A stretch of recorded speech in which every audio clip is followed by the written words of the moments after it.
الحمدللہ رب العالمین والصلاة والسلام علی سید الانبیاء والمرسلین اما بعد فاعوذ باللہ من الشیطان الرجیم بسم اللہ الرحمن الرحیم الصلاة والسلام علیکہ یا سیدی یا رسول اللہ وعلی آلک و اصحابک یا حبیب اللہ۔ ایک خوبصورت سی حدیث مبارکہ لیے ہوئے آپ کی بارگاہ میں حاضر ہوں، جس میں جنتی لوگوں کی فضیلت کا تذکرہ ہے اور جنتی نعمتوں کا تذکرہ ہے کہ وہاں کیسی نعمتیں ہوں گی اور پھر جنت میں داخل ہونے والوں کی کیا شان اور کیا مقام ہوگا، ان کا کتنا قد ہوگا اور ان کو کیا کیا نعمتیں عطا کی جائیں گی۔ مختصراً سی حدیث مبارکہ ہے، تو اس کو سنتے ہیں۔ جناب ابو ہریرہ رضی اللہ تعالیٰ عنہ اس حدیث کے راوی ہیں، فرماتے ہیں کہ رسول اللہ صلی اللہ تعالی علیہ وآلہ وسلم نے ارشاد فرمایا، جنت میں جو پہلا گروہ داخل ہوگا اس کی شان اور اس کا مقام کیسا ہوگا اور ان کے چہرے کیسے ہوں گے۔ رسول اللہ علیہ الصلوۃ والسلام نے ارشاد فرمایا، جو پہلا گروہ جنت میں داخل ہوگا ان کے چہرے 14ویں رات کے چاند کی طرح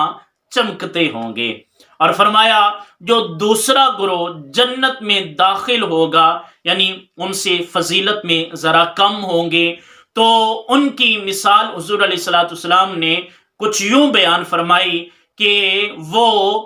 چمکتے تاروں کی مانند ہوں گے جو آسمان پر جگمگاتے ہیں۔ یعنی دوسرا گروہ جو ہوگا ان کے چہرے اور ان کی خوبصورتی ایسی ہوگی جیسا کہ آسمان پر تارے جگمگاتے ہیں، سو ایسا وہ گروہ ہوگا جو جنت میں داخل ہونے والا ہوگا۔ نبی کریم صلی اللہ علیہ وسلم نے ارشاد فرمایا، جنت میں نہ ان کو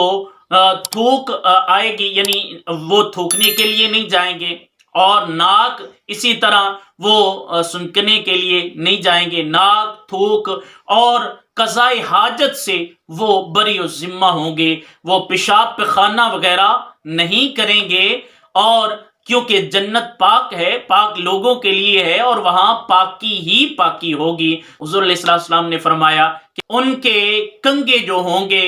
وہ سونے کے ہوں گے، ان کے کنگے سونے کے ہوں گے، اور فرمایا ان کا پسینہ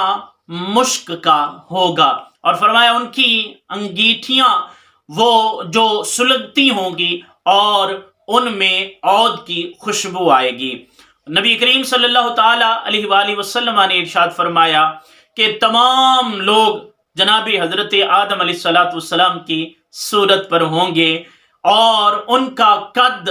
جو 60 فٹ یعنی 60 میٹر تھا، اسی پر ہی جنتی لوگوں کے قد وغیرہ ہوں گے۔ تو یہ حدیث مبارکہ مختصر سی ہم نے سنی، جس میں جنتی لوگوں کی مختلف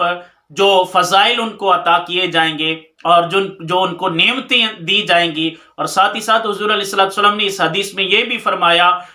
کہ ان کو حور عین عطا کی جائیں گی، یعنی ان کی بیویاں جو ہوں گی وہ حور عین ہوں گی۔ تو یہ سنن ابن ماجہ، بخاری اور مسلم شریف کی حدیث کا کچھ خلاصہ و مضمون اور مفہوم میں نے آپ کے سامنے بیان کیا۔ امید کرتا ہوں آپ کو یہ حدیث مبارکہ بہت اچھی لگی ہوگی۔ تمام نئے آنے والے دوستوں سے گزارش ہے اس چینل کو سبسکرائب فرمائیں، دوسرے لوگوں تک شیئر کیجیے، اپنا بہت سارا خیال رکھیے۔ ملتے ہیں نیکسٹ ویڈیو کے ساتھ۔